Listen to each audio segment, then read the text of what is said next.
Good afternoon. The Gautrain says it's now looking for a new partner to operate the service from 2026. The contract with its first operator, the Bombela Consortium, comes to an end. The Gautrain's now been running for quite a long time. As you may know, there are also discussions about extending it to Randburg and then perhaps to Mabopane and Soweto. William Dachs is the CEO of the Gautrain Management Agency. William, good afternoon to you. You've had a long relationship with the Bombela Consortium. What happens when this contract comes to an end in, almost 3 years' time? Good afternoon, Stephen. I think the most important way to put it is the trains must run the next day. You know, you're quite right. It's been a very long relationship. It'll be almost 20 years when it comes to an end.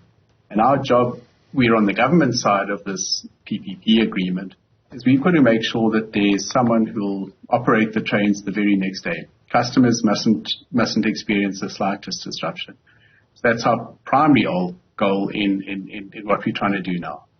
The Gautrain is the only public-private operation like this in the country in terms of transport. Do you expect people to bid for it? I mean, would it be maybe an international operator? Yes, we're going to put out in our bid requirements that there must be local ownership as well. So it's not going to be 100% international company coming in. But by the same token, we are looking for some foreign expertise and innovation so that we can keep up with sort of world best practice. So a combination of international and local would be our sweet spot. And so you'd keep the same trains, right? You'll still be able to go to 160 in Gauteng without a number plate entirely legally on the Gautrain? Yes. So the trains that we've got will also be coming up for a big refurbishment. I checked with the team today. We'll keep the same look and feel and brand. But we also need to add into that fleet some new trains, hopefully locally produced trains, see us through the next 15 years of growth. So it'll be an interesting combination of the current fleet refurbished, good makeover, and some new trains coming in as well. There are all sorts of conversations at the moment about our national railway system and passenger railways. The example of Gautrain, I mean, could that be an example for how maybe Prasa railways, perhaps in Cape Town at first, could be run, or maybe even some of the freight trains at Transnet? You'll have seen all of these conversations around. It's an exciting time to be in the railway space. Stephen, it is. And I'm so pleased that we at Gautrain can show that this type of contracting can work. And without sounding too boring, there's a lot of policy work that's coming out at national government level that is recognizing the benefits of partnerships with the private sector in the rail. And that could apply equally to Transnet and its freight operations, Prasa with its metro rail operations, and obviously ourselves, you know, continuing to go with this type of model. There's a lot of talk about expanding the Gautrain. It's a long process. You need to consult. At this stage, where could it be running to? Randburg first, I presume? Yeah, Stephen, I got into a bit of trouble. I was doing an interview a couple of weeks ago, and I said 150 kilometers. So I need to frame this very carefully, otherwise I'm going to get in trouble again. We did some master planning about 6 or 7 years ago that looked at where Gauteng growth was going to be in terms of kind of work opportunities and where people would live. And then we mapped against that where there's no current rail system. And we put against that 5 routes that we wanted to expand as a province. And that gave us about 150 kilometers of new rail. Phase 1, which is the one that we're busy planning at the moment, would link Sandton, our current Sandton station, then heading through to Randburg, and then that area around Little Falls, Cosmo City area, then Roodepoort and Soweto. And then the other 4 phases would then link up the rest of Gauteng. And I think in your intro, Stephen, you did mention that ultimately someone would be able to travel from Mamelodi to Soweto on a Gautrain type service. Be a long time, I presume, before that happens. 10 years, maybe longer? Stephen, it's so hard to say. You know, I was lucky enough to be on the Gautrain team.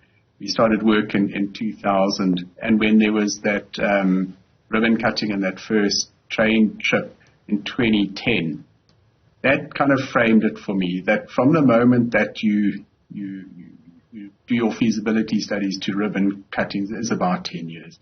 I would say that we were probably in year 4.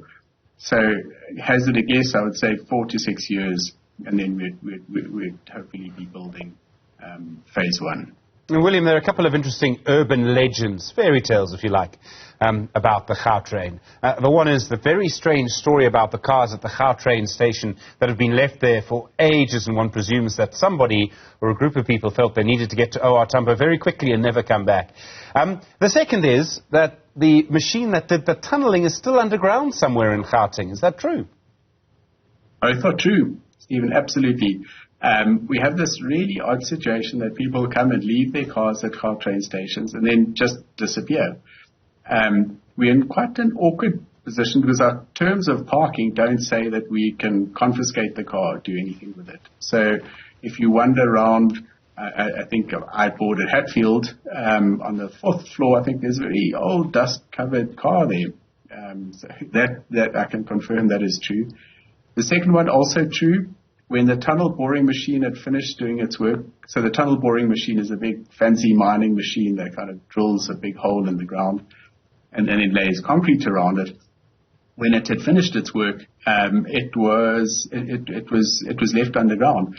What would be quite interesting, and we're having a look at this, is whether, as part of our next expansion plans, whether that could be,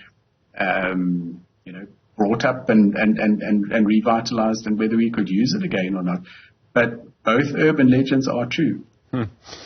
Inside the Gautrain stations, William, I mean, it's very orderly, it's very clean. It's a little bit boring, and the last time I looked at the detailed Gautrain rules, I mean, there are all sorts of things. You're not allowed to chew gum. You're not allowed to sing on a Gautrain. I don't know if you knew that. You're not allowed to gamble either. I don't know what else people do on their cell phones when you've got a few minutes to kill.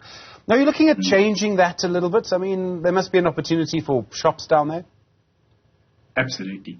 The part which is just, we missed it. There's no other way to explain this. Is just how the private sector responds to a good station. Give it a fancy name, a transport-orientated development, no, but let's call it a station. And packed around our stations are offices, retail spots, but the stations themselves are sterile, for want of a better word. So this time around, post-2026, we're going to lift those restrictions, do whatever we have to do to enable them, and then just go to those same private sector players and say, are you not interested in having, whatever it is, a retail store, pick up and go type collection point, and put it in our stations. One of the compromises, and I have been criticized when I say this, is that it may compromise on sort of that cleanliness. No one wants spilled coffee on their seats. So we're going to have to find that magic mix between the two, but I'm confident we can come up with a good plan.